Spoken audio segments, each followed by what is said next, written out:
30 मई को कोरोना काल में ही मोदी सरकार 2.0 के कार्यकाल के 1 साल पूरे होने जा रहे हैं। 1 साल के दौरान मोदी सरकार ने कई ऐतिहासिक फैसले लिए, जिससे पूरे देश में सरकार की जय जयकार हुई। लेकिन पूरे देश में जय जयकार के बीच सरकार के नाक के नीचे दिल्ली में ही कई कारणों से हाहाकार मचता रहा और सरकार कई मामलों में विफल भी नजर आई। अभी कोरोना संकट को ही लें तो पूरे देश में बड़े स्तर पर कोरोना के फैलने की शुरुआत ही दिल्ली के मरकज से हुई। दिल्ली पुलिस के मुताबिक यहाँ पर करीब 2000 से अधिक लोग थे जो लॉकडाउन के बाद भी यहाँ रुके हुए थे। यहाँ से लोग देश के अलग अलग इलाकों में भी पहुंचे, जिसके बाद कुछ लोग कोरोना वायरस पॉजिटिव पाए गए। दिल्ली में भी अचानक कोरोना के केस में उछाल आया, फिर यूपी से लेकर तमिलनाडु में कई केस बढ़े।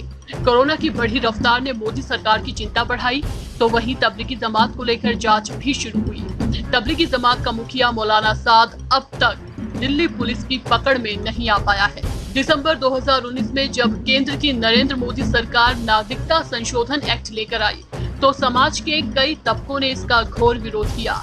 इसको लेकर दिल्ली में विरोध प्रदर्शन शुरू हो गए, जो शुरुआत में छात्रों के द्वारा बुलाए गए, लेकिन देखते ही देखते हालात बेकाबू होते नजर आए। दिल्ली के कई इलाकों में हिंसक प्रदर्शन हुए। इस बीच दिल्ली के शाहीन बाग इलाके में एक अलग तरह का विरोध प्रदर्शन हुआ। यहाँ मुस्लिम समुदाय की महिलाओं ने सड़क पर जाम लगाया, धरना प्रदर्शन शुरू कर दिया।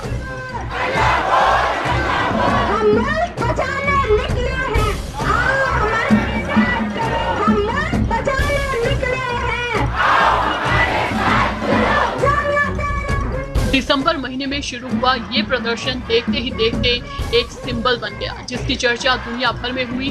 देश में भी शाहीन बाग की तर्ज पर सैकड़ों विरोध प्रदर्शन शुरू हो गए।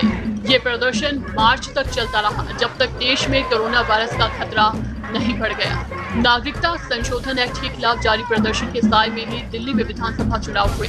2019 के लोकसभा चुनाव में प्रचंड जीत हासिल हुई। बीजेपी को उम्मीद थी कि इस बार दिल्ली में बेड़ा पार हो जाएगा। सीएए जैसे मुद्दे को लेकर भाजपा ने राष्ट्रवाद का नारा बुलंद किया।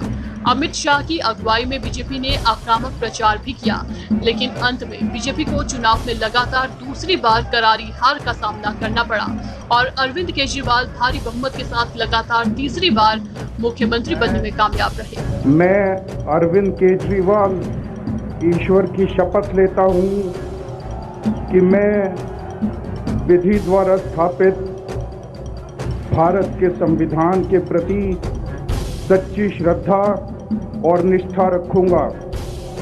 मैं भारत की प्रभुता और अखंडता अक्षुण्ण रखूंगा।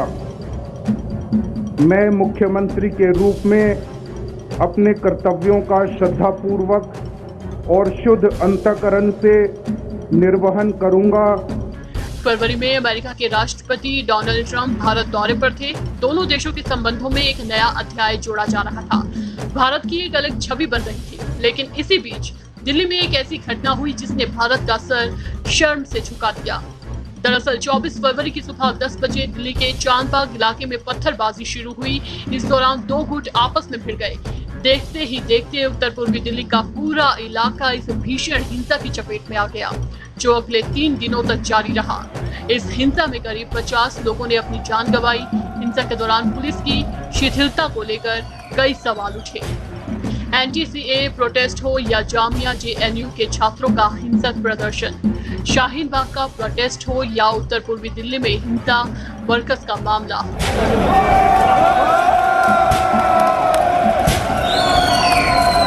या अभी तक मौलाना साद का फरार होना, हर मामले में सबसे ज्यादा सवाल किसी पर उठे तो वो है दिल्ली पुलिस। दरअसल दिल्ली पुलिस पूरे देश में सबसे तेज तर्रार पुलिस के रूप में जानी जाती है, लेकिन इन तमाम मामलों में पुलिस समय पर रहते सही कार्रवाई करने और हिंसक घटनाओं को रोकने में नाकाम रही।